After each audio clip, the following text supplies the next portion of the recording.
Welcome to Simplify. I'm Caitlin Schiller. And I'm Ben Schuman-Stoler. Hello. We're back. All right. This is very exciting. Today we've got Daniel Maté, who is the son of the illustrious Gabor Maté.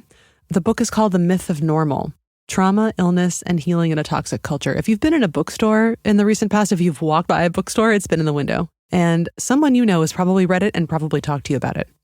This book is kind of a big deal because it looks at the way that society is currently set up and the way that Western culture just is kind of making everybody sick. Mm-hmm. How there is no longer any such thing as normal, or rather, normal is a harmful condition and label for human beings because we're all kind of set up differently to cope differently with what the current living situation is. And the current living situation is sort of antithetical to life. We work all the time. We don't listen to our bodies. We're really stressed out. We eat poorly. Our medical system is in a shambles. We're lonely. This is uplifting. This is an uplifting conversation. But it kind of is uplifting because the core message of it is that normal has become something that we're all kind of trained to equalize toward, even though we really shouldn't be doing that. And whatever kind of abnormal you are is probably okay in one way or another because there's sense behind it. People with ADHD have ADHD for a reason. People who are suffering from depression are suffering from depression for a reason that, you know, can be physiological things, but it's also environmental. And today I talk with Daniel more about the macro elements of these ideas because he's not on the clinical side like his dad Gabor Maté is. He's on the more cultural history side. We talk about how this happened and what we can do in order to maintain our health and well-being and selves in a world that increasingly doesn't make sense and is not built to sustain flourishing human life. Wow. I mean, it shows what's at stake, for sure. So I think we should play it. Yeah. You've recommended a lot of Gabor Maté books. I have. Over the years on Simplify. So maybe we can dig into sort of how this book fits into the Maté family book history. Yeah, sure. Let's do that. Okay. Great. Let's hear the interview with Daniel Maté. Here we go. Hi, Daniel. Thanks so much for joining me today. Before we get going here, I would just love it if you could introduce yourself the way that you like to be introduced. Well, my name is Daniel Maté. I am Canadian-born, but currently New York settled. I'm here in Brooklyn. I've lived a good part of my adult life here in a couple of different stints. I first moved here in 2005 to go to grad school at NYU for a Master's of Fine Arts in Musical Theater Writing, of all things. These days, I'd say that my day job or my money gig or whatever you want to say would be these books that I've been writing with a certain collaborator, my father. We had our first one come out in September, The Myth of Normal. We're working on a second one now. I also run a side business called Mental Chiropractic, and I call it Take a Walk with Daniel because I deliver it while walking with people. What's the through line for you? Well, I guess a couple of through lines would be always wanting to interrogate what's under the surface. Mm-hmm. And I think that on the flip side of that, what I'm always going for is a kind of crystallization of something where at the end of a walk with me, I want people to walk away feeling lucid, feeling like something has become crystallized, something that was muddy or indistinct or frustratingly kind of elusive becomes really clear. Like, okay, right, there it is. You know what I'm saying? Yeah. I kind of live for those moments. I don't have the therapist's inclination to sit patiently for a long time. So yeah, I'm always looking for the most precise way of saying or expressing what's going on. And I want to give that to others. I want to give people the experience of seeing things in as sharp relief as possible. And so I use that as sort of a guidance system for what I try to get up to in life. Yeah, it sounds like you're always seeking to find the unity of feeling and expression in a way that feels accessible and true for whoever you're addressing with, the question you're asking or the art that you're making. I would say so, and add it into the mix perception as well. Feeling and expression. You know, the chiropractic metaphor is very useful because what does a chiropractor do? And, you know, the idea of it is that we're bringing things into alignment. Well, alignment with what? There's no such thing as free-floating, abstract, non-referential alignment. Alignment is always in reference or relationship to something, some ideal configuration of things. So when it comes to the human spine or nervous system, there are certain parameters inside which it operates at its maximum capacity. And when things are out, a vertebra, a centimeter out of whack is terrible, even a few millimeters, like there's something that happens when things are in alignment. And when it comes to the mind, there's so many different things we could align with. Well, you could align with your feelings, right? You could align all your perceptions with your feelings, but that is not the most reliable gauge. Mm-hmm. Feelings are important. They're data. They're data, but feelings are not facts Right. on their own. They're good signposts. Thoughts are just as unreliable, if not more, because I can't control the kinds of thoughts. I wouldn't want all my thoughts to come true. That's a horror movie. Oh my God, no. In fact, that happened at the end of Ghostbusters with the Stay Puft Marshmallow Man pops into Dan Aykroyd's head, and all of a sudden it's marching down the 6th Avenue, So, there's our prejudices, which obviously we wouldn't want to make manifest all the time. There's our beliefs, which are tricky, our values, which are sometimes a little murky. For me, it's the intentions. And in order for our experience to line up with our intentions, we have to get really straight about our perceptions. We have to, look at how am I looking at this? So perception is an important piece of lining up, finding a language to speak about something that's difficult means finding new ways of looking at it. And in seeing it, we find new ways of saying it and vice versa. When you can speak about something in a new way, all of a sudden it gives rise to a new point of view, and a new point of view can give rise to a new experience. What you were just saying about perception and how there's the problem of perception and that we can never really see entirely what another person is seeing, although we try to approximate it. It makes me think about the title of the book that we are nominally here to discuss today, which is The Myth of Normal. And normal is a really problematic word. It's a problematic perception from any angle at which you look at it, because much like in chiropractics, you have to respect the fact that individual alignment is really quite variable. And individual normal is also really quite variable, but so much of the sickness and the problematic stuff that comes out of culture these days is that we have this idea of what normal needs to be and should be. Well, the things about making things crystal clear is to define your terms and to make sure that we look at what can normal mean and what do we mean by it. So in the introduction, we say that normal has some uses and it has some non-problematic uses. You could just be talking about statistical norms. And in the medical field, it's helpful to know what normal pH levels are in the blood, or normal oxygen levels, or the normal range of temperatures, for instance, that human beings can exist in, In fact, the entire discipline of looking at climate change is about sounding the alarm that things are going beyond the norms, not in the sense of some kind of moral opinion, but just some kind of physical fact. As far as we know, life happens within certain parameters. Another way of talking about normal would be sort of probabilities and prevalence of something so that someone can put their own situation in context. So if someone is experiencing certain symptoms, a doctor could say to them, "Oh, don't worry, that's normal. It's to be expected." The first version of normal is kind of optimal or appropriate conditions. The second one is to be expected within a certain context. That's not the sense in which we're using the word normal in the title. The myth of normal is like an agreed upon but never explicitly agreed upon set of norms and assumptions that we make about who human beings are, what human beings need, and what health looks like, really, because the subtitle of the book is Trauma, Illness, and Healing in a Toxic Culture.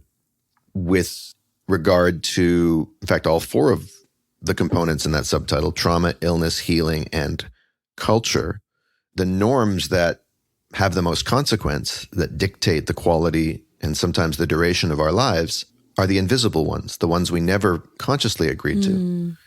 For instance, one of the central theses of the book would be that trauma is so normal in our society as to be invisible. Now, what happens when we get fractured inside at a young age? There's two ways to sustain an injury, right? Something bad can happen or something good cannot happen. Right. Not just good, but necessary. And human beings are born with certain needs. So there's all kinds of ways besides the big T traumatic, stereotypical calamities that we usually think of when we think of the word trauma.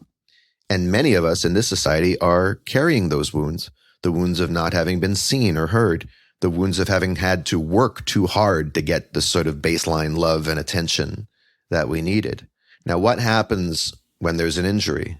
Well, the body or the spirit or the nervous system or whatever you want to call it has to cope with it in some way. And you can develop a scar, or we can overcompensate in other areas. And what ends up happening is that when it comes to our psychology and our emotions, we develop coping personality traits to make up for what was lost.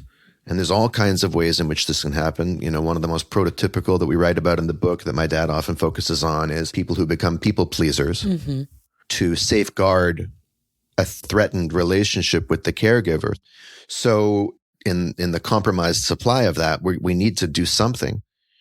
Well, if me doing things that will displease is a threat to my survival, well, I better not, and I better get really good at pleasing people. Then I end up being a quote unquote people pleaser. And that is not only normalized then when I get older, but it's praised and rewarded and incentivized. Right. In the workplace, especially if I'm a woman in the romantic, sexual, spousal space by our society, you know, not just women, but especially. And then the ultimate normalization is I think that's who I am. It's not that I remember, oh yeah, you know what? I stuffed away my healthy anger somewhere. Let me, you know, we lock it away, throw away the key and forget that there was ever a door. Absolutely. And that's how it becomes the personality. And then we think the personality is who we are. So, and then things get normalized at the societal level, right? Many people took this healthcare system that we have here, this private healthcare system, as just normal. To some extent, we are all living in a society where how we cope with the lack of what we need is often what's taken to be what a successful human life is. And the only problem with that is nature disagrees. And that disagreement, that clash, that non-alignment results in illness of all kinds, malaise, various afflictions, addiction, all kinds of stuff. You know, that may sound like a logical leap, but there's all kinds of science behind it, which that's not my department. The book gets into it very well. My dad did most of the research on that, but it's, you know, it's pretty persuasive and it makes sense if you think about it because we are not just separate minds and bodies. It's all one system. Of course, the Western medical system normalizes a dualistic view that says these things can be separated and the different body parts can be separate. Anyway, I'm going on and on. As you can see, it's normal as a big can of worms. Yeah, it's the takeaway for the book for me is that our bodies are a part of a cultural and environmental body. And if the way that these bodies brush up against one another is not taken into account, we feel ill. And then we're asked to live in that malaise without ever acknowledging that it's sick and that we're sick. That's right. So the malaise that we feel inside of ourselves is manifested as perfectly, or it's said to be perfectly normal. And there's so little room to bring up the fact that this water that we're swimming in is not normal, not at all. And we use the metaphor of fish not knowing what water is, right? David Foster Wallace told a really funny story about that, or a little parable. And it goes further and gets worse than just normalization because these things get praised. Yeah. I mean, even the term egoless sounds like a compliment, but everyone needs a healthy ego. Children have to develop a sense of self before they can feel connected to the world. And then obviously the full circle spiritual journey would be to, in a sense, dissolve the ego's hold on ourselves and have a sense of our greater capital S self. Yeah. But it's not about being selfless. You know, you could turn that around and saying that's being less than yourself. Exactly. And we're not born like that. We learn that fully being ourselves is a luxury we can't afford. And of course, having it kind of melt into the personality and fuse with the personality is a pretty reliable way of making sure that it'll endure. Right. Because I won't question it. So you just said, you know, the society lionizes these traits: selflessness, being egoless, being self-sacrificing, even being, quote, normal to an extent. And I'm talking about the kind of normal that we can just throw out as a really easy pat definition. Sure. What's in it for culture? Why? Why do we lionize these things? Yeah, well, that's a really good question. And that brings us to the sort of, if I wanted to be reductive about it, I could say it's capitalism. It's not hypothetical. We're living under near totalized global capitalism. You could ask, well, what does the system itself, and systems are built to perpetuate themselves, it needs a certain normal. Mm-hmm. Every system needs something to be taken to be normal. Otherwise, the system will be under constant scrutiny and threat. And it also takes more work. I'm thinking about like trying to scale any kind of process. You need a template that has to exist in order to have more. In order to follow an imperative for growth, you need normal, you need a template. Well, that's right. Well, what sort of norms are required?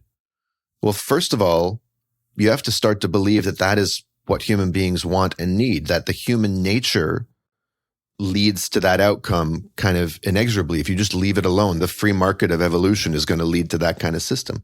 Well, what kind of beings must we be then if that's the case? Well, we must be selfish, self-interested, competitive, ruthless.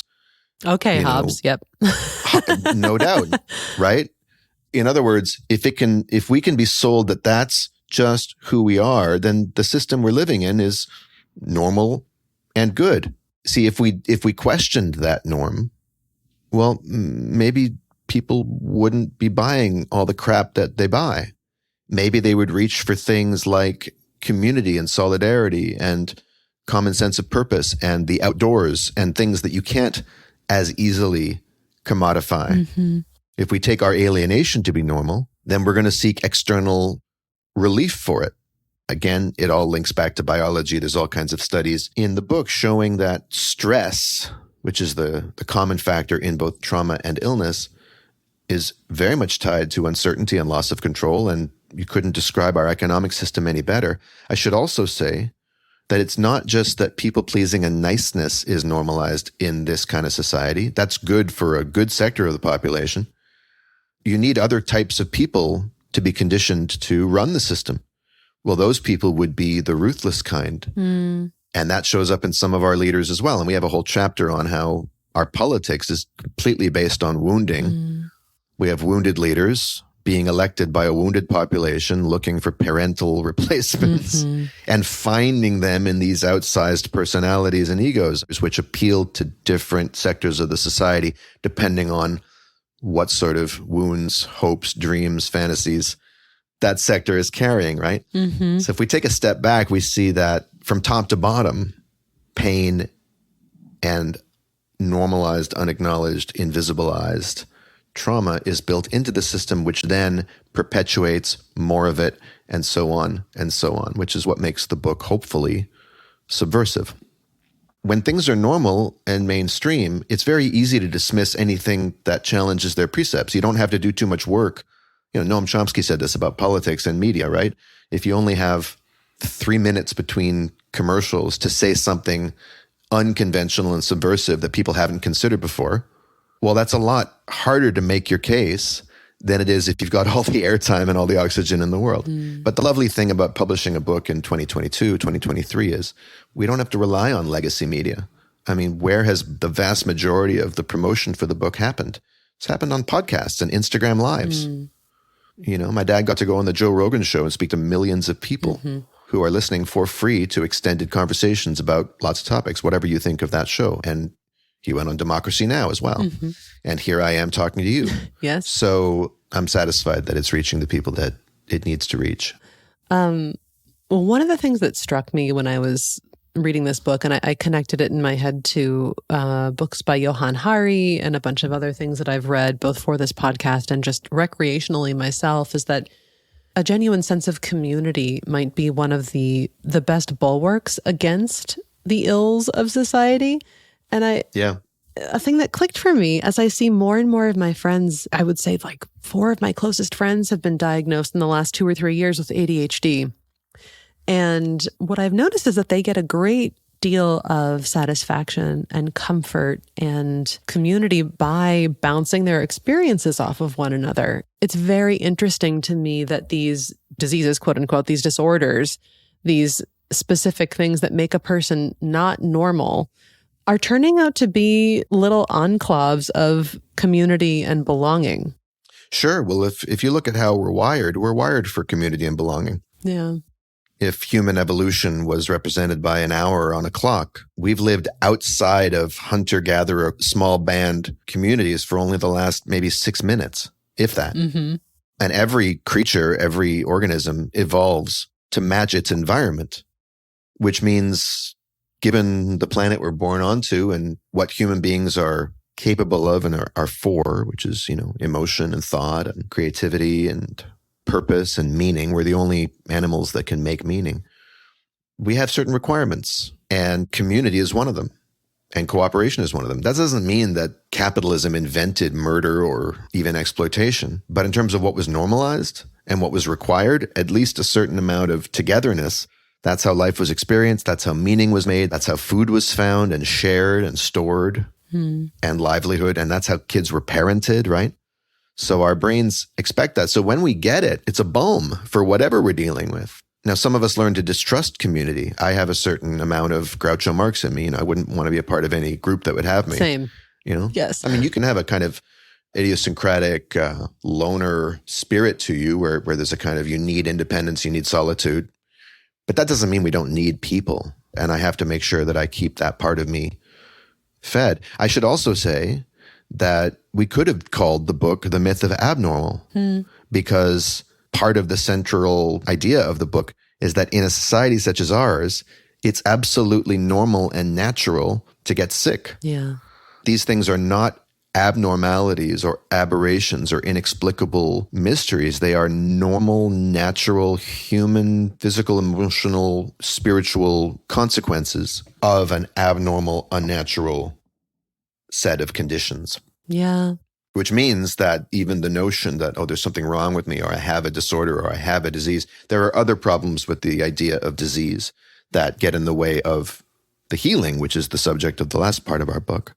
The idea that it's an individual problem that is manifesting in this one sick body ignores the body politic, the community body, the emotional, collective dimension, the nervous system of society, which is stressed and which we're all at the receiving end of. We're all downstream from it. Mm-hmm. And some people are going to manifest the ills of our society, the discontents of our society in certain ways. People have different temperaments. People grow in different ways. Mm-hmm. And some people get to float above the surface of it, seemingly not suffering that much, but we never know what people are dealing with. Absolutely. We've gone really, really macro, and I like that. But it also shows that this toxic society, toxic culture, it's so big and it's so much bigger than just an individual. So knowing all of that and knowing that, honestly, grand scale systemic change probably is not going to happen in either one of our lifetimes. Mm-hmm. How can we change our approach to ourselves and orientation to the world in a way that helps us cope? Well, first I would say we don't need help coping. Coping is what we're already doing. I think that's important. I've heard it said by Stephen Jenkinson, who's a wonderful Canadian writer, that the three things our society is addicted to is hope, dope, and cope. Mm-hmm. So learning to cope better is one thing, and there's nothing wrong with it. But ultimately, healing is the aim. And healing just means a movement towards wholeness, a movement away from fracturing and kind of splitting from each other and within ourselves towards something closer to what we were born for, which is meaning, purpose, autonomy, self-knowledge, cooperation, connection to nature, like domestic pets. I just heard a cat. The cat has entered the chat. Yeah.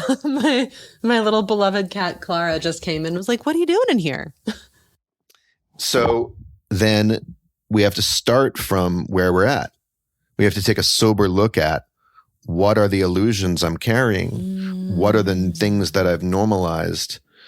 Well, that they have served me, but they served me to survive under conditions that are no longer there. I'm not a small child anymore. And what are they costing me now? How do people know what those things are, though? They can listen to their bodies and look at how their minds are doing. There are exercises in the book.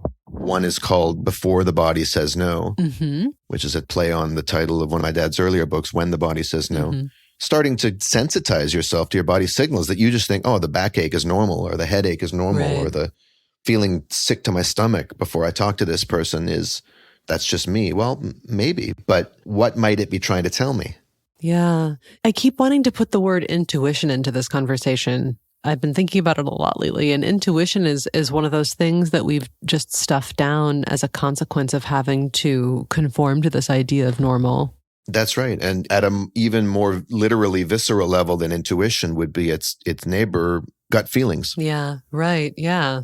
Like more primal than just a hunch.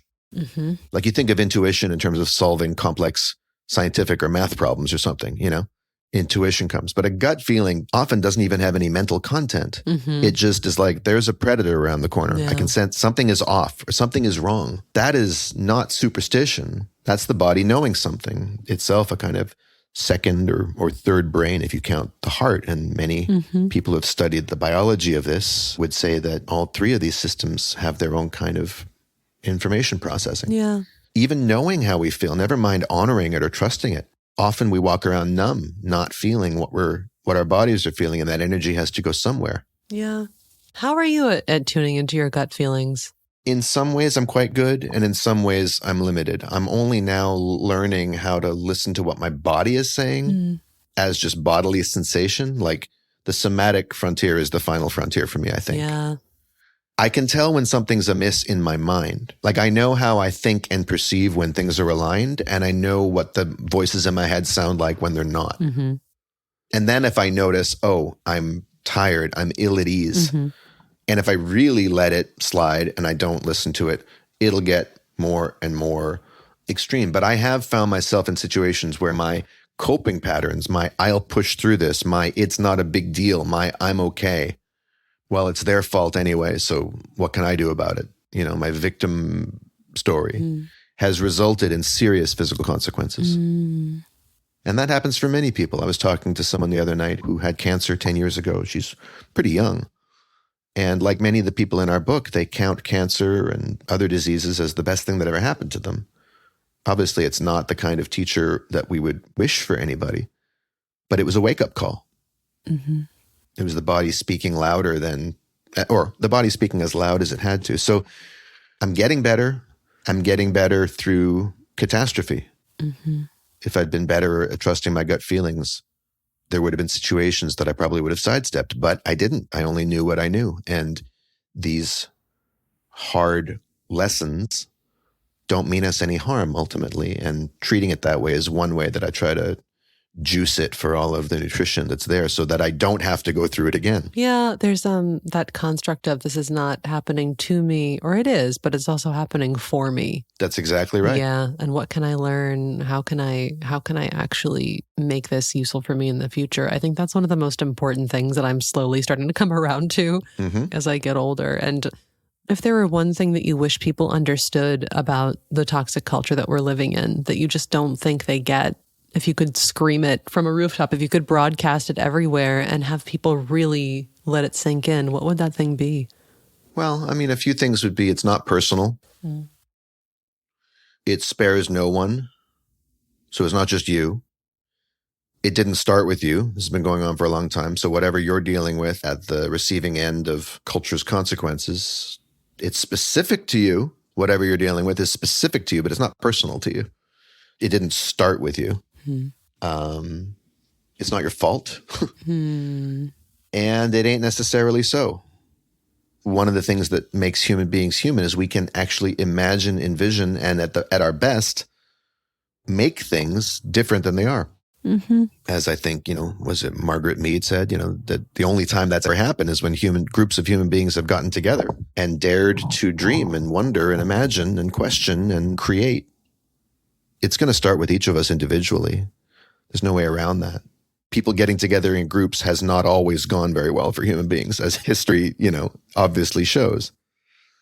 But that's when human beings get together in groups and react and try to vindicate and try to assert a rigid sense of identity and that involves domination over others. But we are capable of imagining something else. There is a sense in which we are reproducing the culture every moment. We are either succumbing to its norms and its dictates, or we're seeing through them and we're creating something else. So it's not set in stone, either on the group level and certainly not on the individual level and the small community, family, relationship, workplace level. And it's not going to be easy for us to turn this thing around. Nothing's guaranteed. But as we say at the very end of the book, it's our greatest challenge and our greatest opportunity. And we get to choose if we want to live a life that's built around coping and surviving something that's bad for us, or whether we want to live it imagining something that might actually be worthy of us. Well, that is an inspiring way to leave it. So I think we should just leave it there. Daniel Maté, thank you so much for your time today. Thanks for joining me. It was a pleasure. Likewise, Caitlin. Thank you for having me.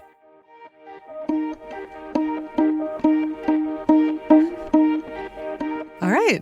Welcome to the Bookend, where we end with books. And a little bit of chat about this interview, I guess. Yeah, I said at the top of this episode, I was really curious about how you see this fitting into the world of Gabor Maté books.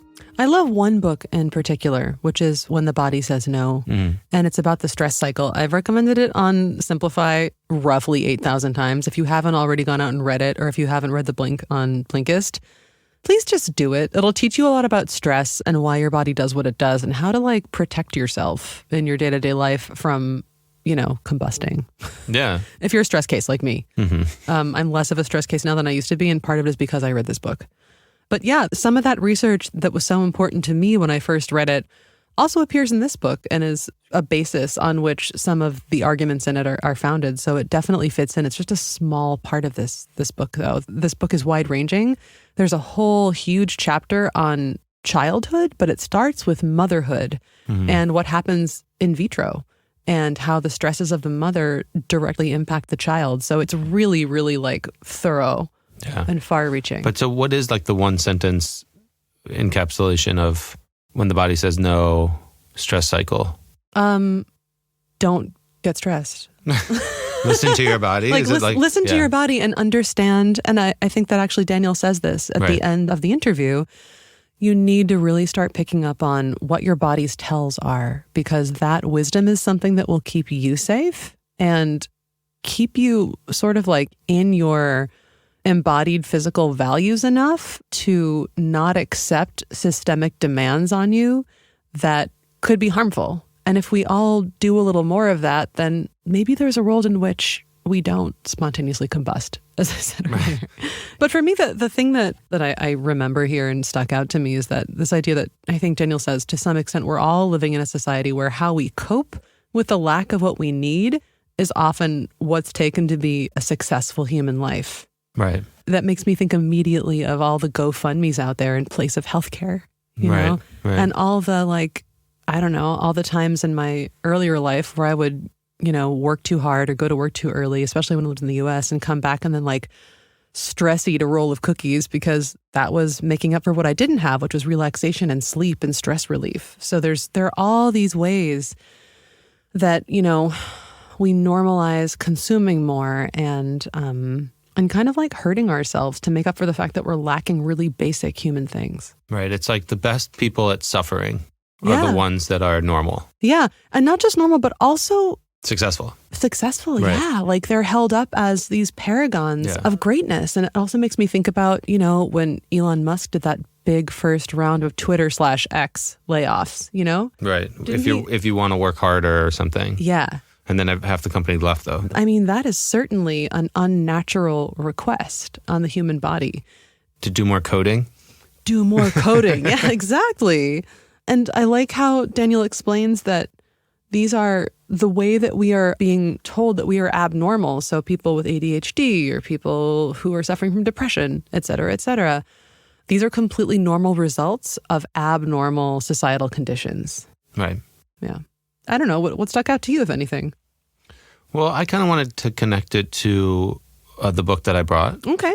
Because you mentioned, I think, in the interview, Johan Hari, and we talked to him in Simplify many years ago.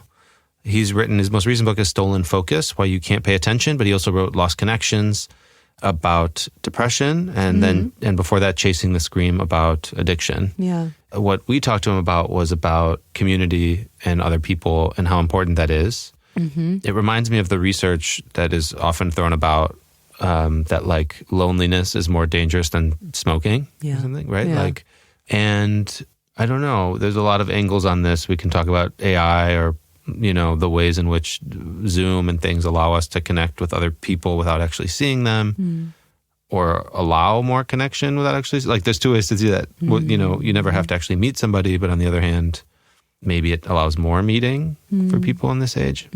I don't know, I kind of want to scratch that. Another piece of research I recently came across was the importance of spontaneous small talk interactions, IRL.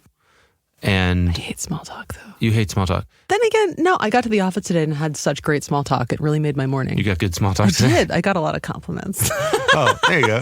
But that's kind of the point. So the research was something like when you, for example, only order groceries online and you never have to wait in line with anyone and you never have to go through that thing of confronting or having an exchange with a stranger in your city ever necessarily. I mean, not even the delivery person if they leave it out front of your door.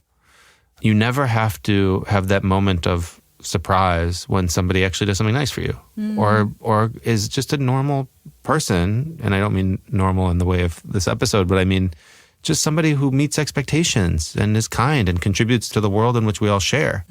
And without those, you can get a lot more paranoid about what people are up to. Yeah. Nice. My recommendation what's your rec? is very different. My recommendation is Do Scale by Les McKeown. And I was interested in Do Scale because Daniel and I talked a little bit about how scaling, like entrepreneurial business scaling, really takes a toll on the human organism. I'm looking at the Blink right now to Do Scale. I'm looking at Blink number 5, and it says, to successfully scale your organization, you must retrain your instincts. What does that sound like to you? Does it sound good, or does it sound a little bit worrisome? It does a couple of things to me. One is it reminds me of this whole 10X phenomenon, which is, you want to scale. You find product market fit and then you scale it and you have to scale 10X if you really want to make a difference in the market.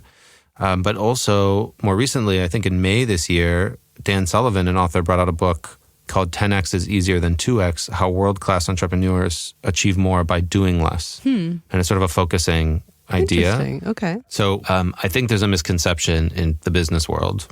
There's a new book that came out of May, 10X is Easier Than 2X by Dan Sullivan, that talks about like quality and quantity. So like in this world, there's this idea like if we hire 10 times more salespeople, we'll do 10 times more sales. That's not true. If I do 10 times more hours on this, I'll be 10 times more effective. Definitely not true. There's a point of diminishing returns.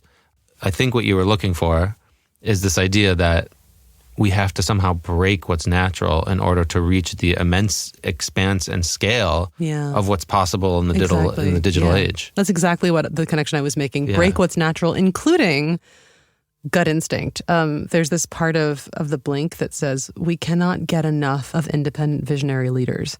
We believe their phenomenal instinct for making astute, on-the-spot decisions is the cornerstone of their success. In reality, scaling is a complex and rigorous process. It requires careful planning and a strong team. There's little room for gut instincts. And I thought it was kind of interesting because this Blink goes on to say how if you're going to be successful, you have to retrain your instincts away from intuition and away from gut decision-making. And Dan and I talked about that too a little bit at the end, how intuition and gut are things you need to follow in order to sustain human life, but we're being told to do the exact opposite in order to scale businesses. And that's kind of an interesting tension. And I think this is a good read because it's good to be aware of this stuff. It's not like we're going to escape it. We have to earn paychecks and pay our rent and work in the society that we have. And grow your business. Yeah, for sure. Exactly. But it's worth it to understand that you're in a system that is asking you to do something that might be kind of unnatural, and just make note of that. On that note, I wanted to credit one of the smartest people I know for part of this interview that I did. Yeah. Her name's Angela Natividad. She is a writer and a thinker and has been a good friend of mine for a long time. But she and I talked about the myth of normal. And I think I quoted her directly in one of my questions. And she also wrote a pretty amazing book that was a dissertation, actually. It's called Remember His Name, Unmasking the Faceless God of the West. And it's about capitalism and how capitalism we kind of treat currently as a god. Yeah. Like a mythological deity up there. And it's a really cool book. If that's your bag, go get it. Angela Natividad, Remember His Name. Nice. Yeah. The only path for me out of this is finding the compromise and the ways through scale, capitalism, growth, with the needs of your instinct and your body and everything else. And I don't think that they have to be mutually exclusive. No. It does require a different set of tasks, right? An organization that's built to find product market fit isn't necessarily the organization that's going to scale 10x. I think that the needs and the way that you present in the body is different depending on the task and has different needs, shows different things. Isn't this the whole, when your body says no, the environment matters. For example, maybe you are somebody who's more comfortable in a 10xing kind of moment, or maybe you're somebody who's more comfortable in a creative chaos 0 to 1 kind of moment. The important thing is knowing where you stand and what your body is telling you and finding ways to listen to that. Yeah. And for leaders to be able to do that. Absolutely. And just understand the trade-offs you're making. That's it. I guess that's what we're really saying here. Right. Like, the myth of normal is, it's out there, but what we can do as people is just understand the compromises we're making and understand how the systems that we're living in and the environments that we're in affect us physically. I think that's right. Cool. So, The Matés do it again. The Matés do it again. Check it out. Yeah, Daniel wanted me to let you know that he does Walks with Daniel, his mental chiropractic thing, which sounds pretty cool. I kind of want to do a session. For sure. And yeah, I hope that you enjoyed this interview. We were so excited to get to talk about this. And that's it. Simplify is produced by me, Caitlin Schiller, Ben Schuman-Stoler, Phoebe McIndoe, Stéphane Obadia, and Maria Levacic here in Berlin, Germany at Blinkist HQ. If you want to try out Blinkist free for 14 days, you can go ahead and go to Blinkist.com/friends and enter the code NORMAL. All right. Until next time, check it out. Check it out. See ya.